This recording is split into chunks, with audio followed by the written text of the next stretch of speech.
Il manque 3 personnes.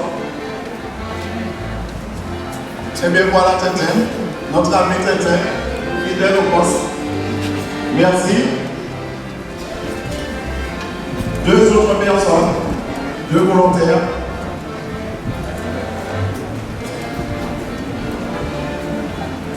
Une dernière personne.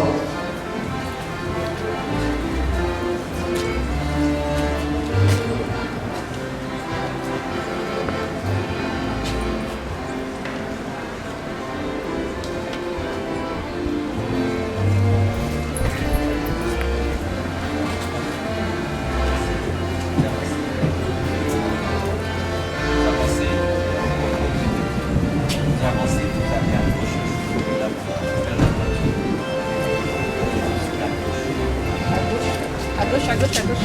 Il y a la voiture.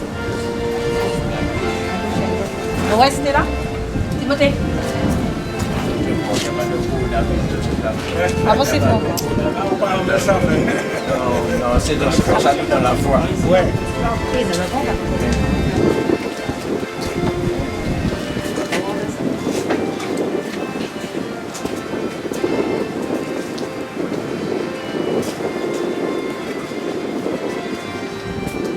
Attention.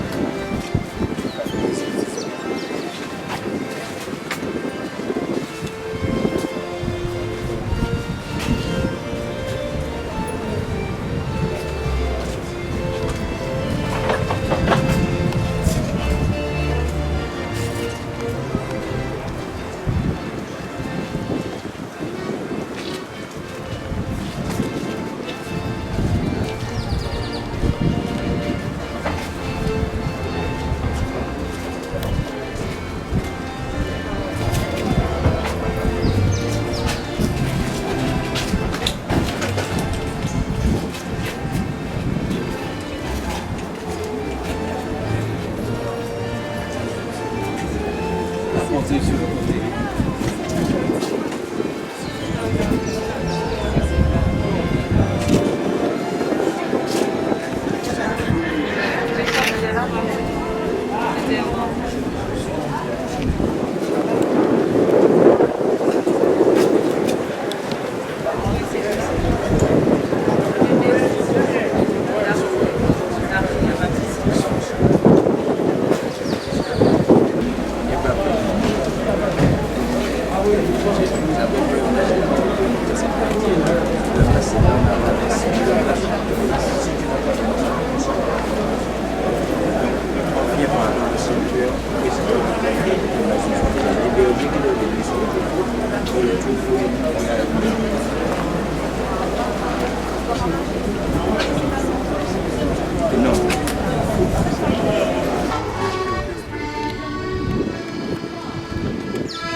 Chrétien, la terre est un exil, mais tout est bien, mais tout est bien. Il faut marcher de péril en péril, mais tout est bien, mais tout est bien. Pour moi les pleurs, la terreur, la nuit, Christ est à moi demain comme aujourd'hui. Au ciel bientôt, je serai tout à lui. Oui, tout est bien, oui, tout est bien. Larmes, travail, de tristesse ici-bas, mais tout est bien, mais tout est bien. Le Canaan j'approche chaque pas. Oui, tout est bien, oui, tout est bien. Enfin le monde et son charme trompeur, dans cette rivière retenu mon cœur. J'avance en paix, les yeux sur mon sauveur. Oui, tout est bien, oui, tout est bien. Encore un jour et j'atteindrai le but. Oui, tout est bien, oui, tout est bien. Et je verrai le pays du salut. Oui, tout est bien, oui, tout est bien. Encore un jour, le monde va passer. Ô pèlerin, marche sans te lasser. Bientôt en Dieu, tu vas te reposer. Oui, tout est bien, oui, tout est bien. Amen.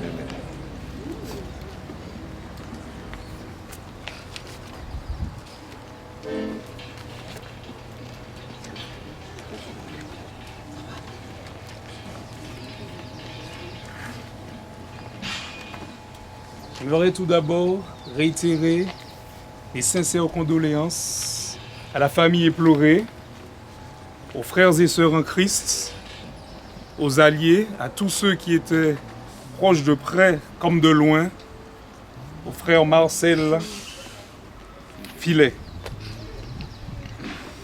Et j'aimerais vous orienter dans le texte de Lamentation de Jérémie 3, versets 19 à 25. Qui dit ceci: quand je pense à ma détresse et à ma misère, à l'absinthe et au poison, quand mon âme s'en souvient, elle est abattue au-dedans de moi. Voici ce que je veux repasser en mon cœur, ce qui me donnera de l'espérance. Les bontés de l'Éternel ne sont pas épuisées, ses compassions ne sont pas à leur terme, elles se renouvellent chaque matin. Oh, que ta fidélité est grande! L'Éternel est mon partage, dit mon âme. C'est pourquoi je veux espérer en lui. L'Éternel a de la bonté pour qui espère en lui et pour l'âme qui le cherche. Lorsque Jérémie passait par des péripéties Même au cœur de ses pleurs, il s'était rappelé que les bontés de l'Éternel n'étaient pas épuisées à son endroit.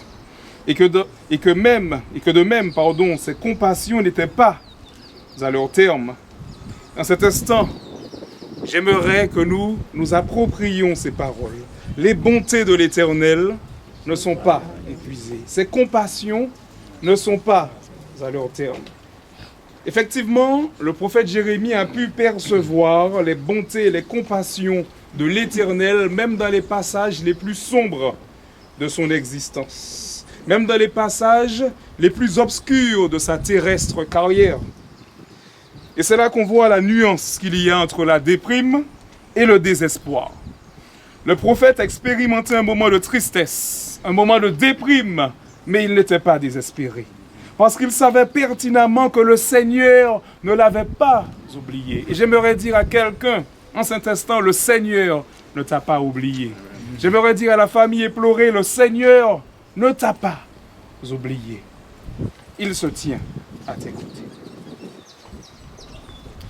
Effectivement, il savait que même dans les moments les plus dramatiques de la vie, les bontés de l'Éternel ne sont pas épuisées. Le moteur même de sa résilience reposait sur le fait que Dieu est amour, compatissant, qu'il a des projets de paix et non de malheur pour ses enfants. Et j'aimerais partager ce deuxième texte avec vous, que nous connaissons tous très bien, Apocalypse 21, les versets 1 à 7. Effectivement, il nous est dit ceci. « Puis je vis un nouveau ciel et une nouvelle terre, car le premier ciel et la première terre avaient disparu, et la mer n'était plus. Et je vis descendre du ciel, d'auprès de Dieu, la ville sainte, la nouvelle Jérusalem, préparée comme une épouse qui s'est parée pour son époux. Et j'entendis du trône une voix forte qui disait, « Voici le tabernacle de Dieu avec les hommes. Il habitera avec eux, et ils seront son peuple. Et Dieu lui-même sera avec eux. Il essuiera toute larme de leurs yeux, et la mort ne sera plus. Il n'y aura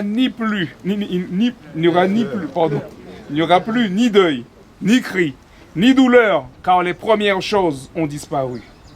Et celui qui était assis sur le trône dit, « Voici, je fais toutes choses nouvelles. » Et il dit, « Écris ces paroles, car ces paroles sont certaines et véritables. » Et il me dit, « C'est fait, je suis l'alpha et l'oméga, le commencement et la fin. À celui qui a soif, je donnerai de la source de l'eau de la vie gratuitement. Celui qui vaincra héritera ces choses. Je serai son Dieu et il sera mon fils. » Ce sont là de merveilleuses promesses de l'Éternel, des promesses qui certainement se concrétiseront un jour. Effectivement, avec le Seigneur, nous comprenons que le meilleur est encore à venir. Et même dans les pages les plus terribles de notre vie, même dans le deuil, même dans la souffrance, on voit que sa bonté n'est pas épuisée. Il y a toujours des bénédictions en réserve pour chacun d'entre nous. Et nous savons que le Seigneur reviendra bientôt. Et il mettra un terme à toute la souffrance, à toute la douleur, au deuil, à tout ce que nous pouvons traverser de terrible aujourd'hui. Mais toutes ces choses disparaîtront. Et il fera toutes choses nouvelles en son temps. Il nous promet une nouvelle terre où la justice habitera. Il n'y aura plus de souffrance, il n'y aura plus de deuil. Et ce sera la joie en abondance. Que le bonheur, que du bonheur. Je ne sais pas si vous imaginez ces choses. Et alors que le prophète Jérémie traversait des moments difficiles, il n'a pas oublié qu'il servait un Dieu extraordinaire. Il n'a pas oublié que le Seigneur se tenait à ses côtés et que le meilleur est encore à venir. Et j'aimerais dire à chacun d'entre nous, en cet instant, ceci. Avec le Seigneur, le meilleur est encore à venir. Effectivement, nous vivons dans un monde de tristesse, mais le Seigneur revient bientôt. Le Seigneur revient très bientôt sécher les pleurs, les larmes de ceux qui souffrent. Et je crois que cette promesse est certaine et qu'elle arrive bientôt, très bientôt. Que nous puissions garder les yeux fixés sur notre Sauveur.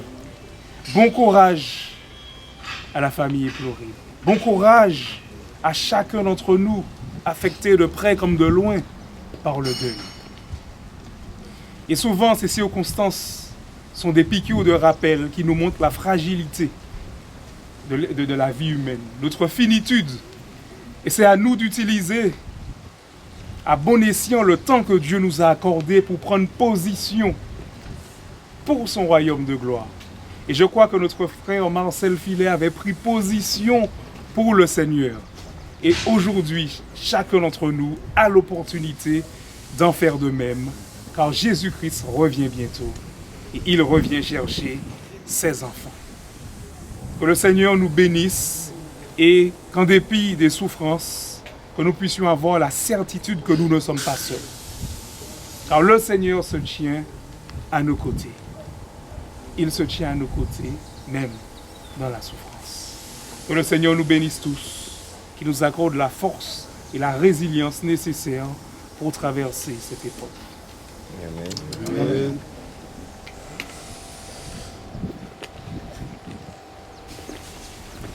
Je vais vous inviter à prendre une position et je vais prier. Père éternel, mon Dieu, nous te remercions, nous te glorifions et nous te bénissons. Merci Seigneur déjà pour la vie et la santé que tu nous donnes. Merci pour ce temps calme que tu nous permets d'avoir afin de nous recueillir. Merci Seigneur de la possibilité que tu nous donnes d'encourager ceux qui sont découragés et d'accompagner ceux qui sont dans le deuil en cet instant. Seigneur, tu donneras dans ton grand amour, toi qui n'abandonnes jamais tes enfants,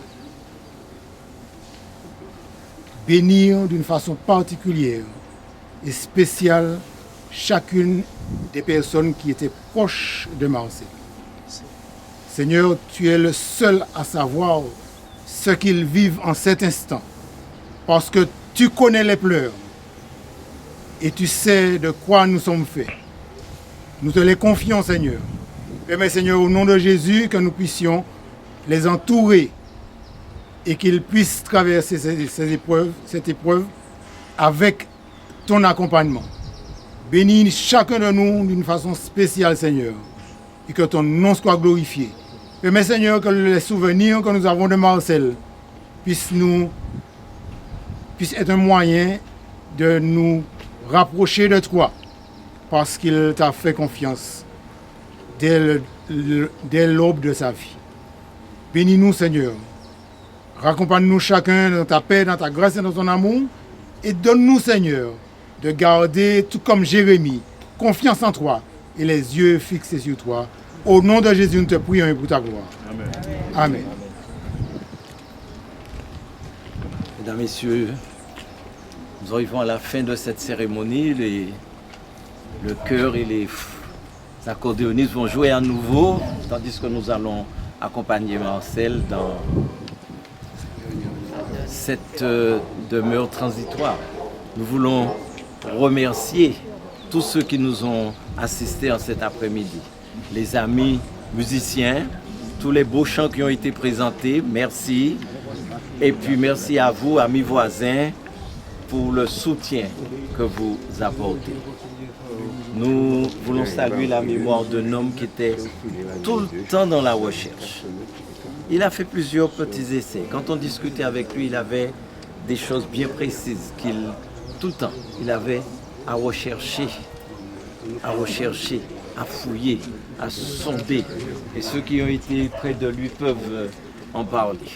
Nous voulons retenir cela de lui. Donc, merci à tous d'être là. Nous présentons nos sincères condoléances à toute la famille.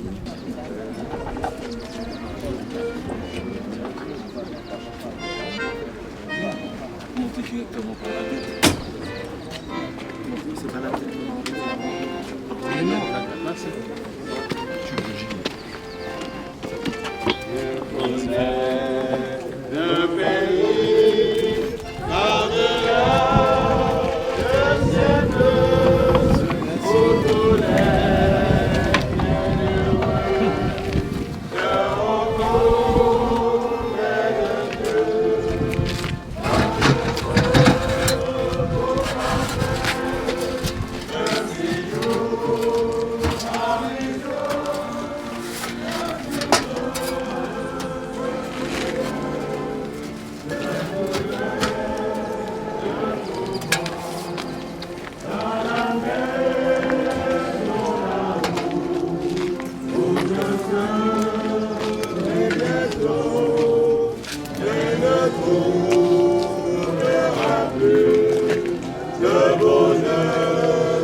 palais. Je connais un palais dans la sainte cité. Plein de charme ineffable. Et de félicité. Où Jésus est entré. Depuis longtemps déjà. Et dans cette tout parvis,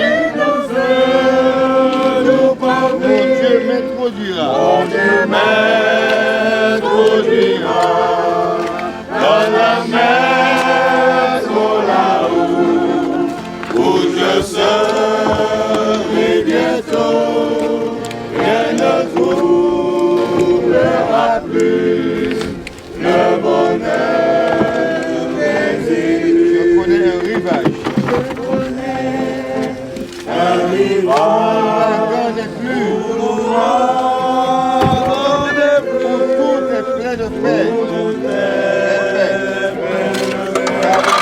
C'est Jésus. Aucun flot menaçant. La terre rachetée. Le céleste loin du monde agité. Dans la maison là-haut, où je serai bientôt, rien ne trouvera plus le bonheur. Je connais un cantique. Entonné dans les cieux, c'est le chant de l'agneau qui retentit joyeux. Mon sublime harmonie, il transporte. Bientôt je l'entendrai. Il est heureux mon sort. Alléluia, dans la maison. Dans la maison là-haut, où je serai bientôt, rien ne trouvera plus le bonheur. Dans la maison. Dans la maison là-haut, où je serai bientôt, rien ne trouvera plus le bonheur.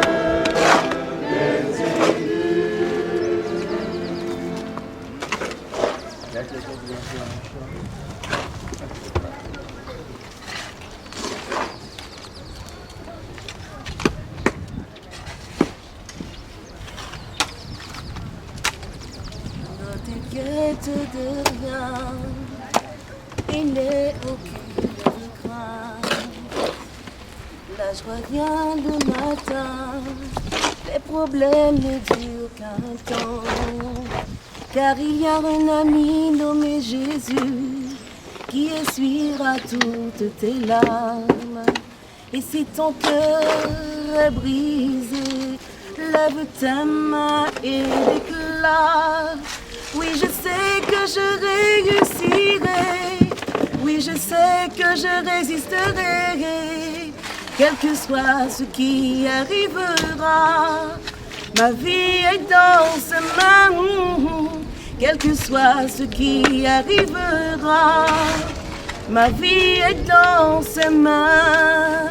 Avec Jésus, oui, je le peux. Avec lui, je résisterai. Quel que soit ce qui arrivera, ma vie est dans ses mains. Quel que soit ce qui arrivera, ma vie est dans ses mains.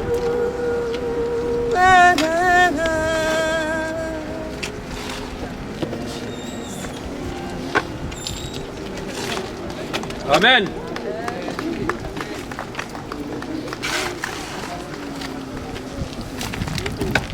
Ah, ça, il était couché. Il a a eu du mal à s'asseoir pour pouvoir le jouer. Il a pris à peu près une demi-heure, une heure de jeu, pour s'asseoir. Et il m'a dit de rester, toujours un petit truc comme ça. Il m'a dit de rester assis comme ça parce qu'il avait peur de se coucher et de ne pas se relever. Alors le pasteur m'a dit que c'est parce qu'il savait que si se couchait, il n'allait pas se relever.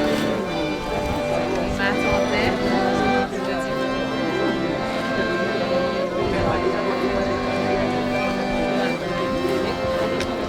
Quand je l'ai vu, je n'imaginais pas qu'il allait.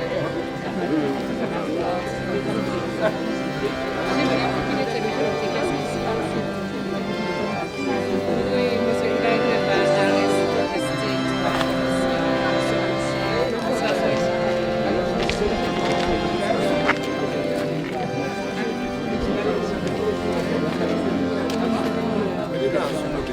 Il arrive à rester assis. Alors j'ai dit, Tu fais ça bien, mon ami.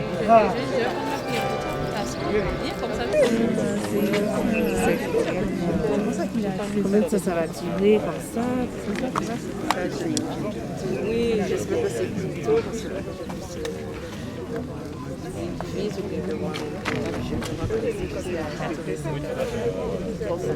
comme ça. Oui, Bernard, des anciens aussi.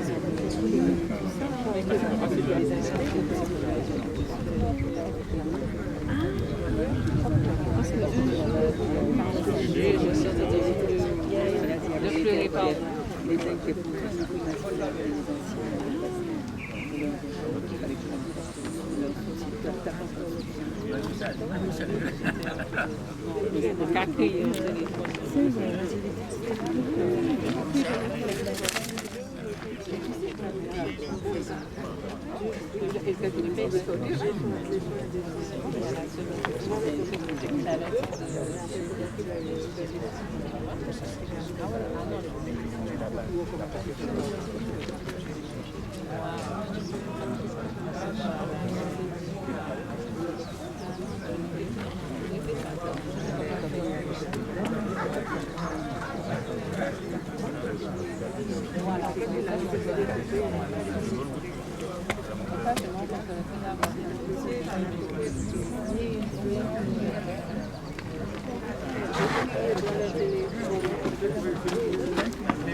Il est dans la télé.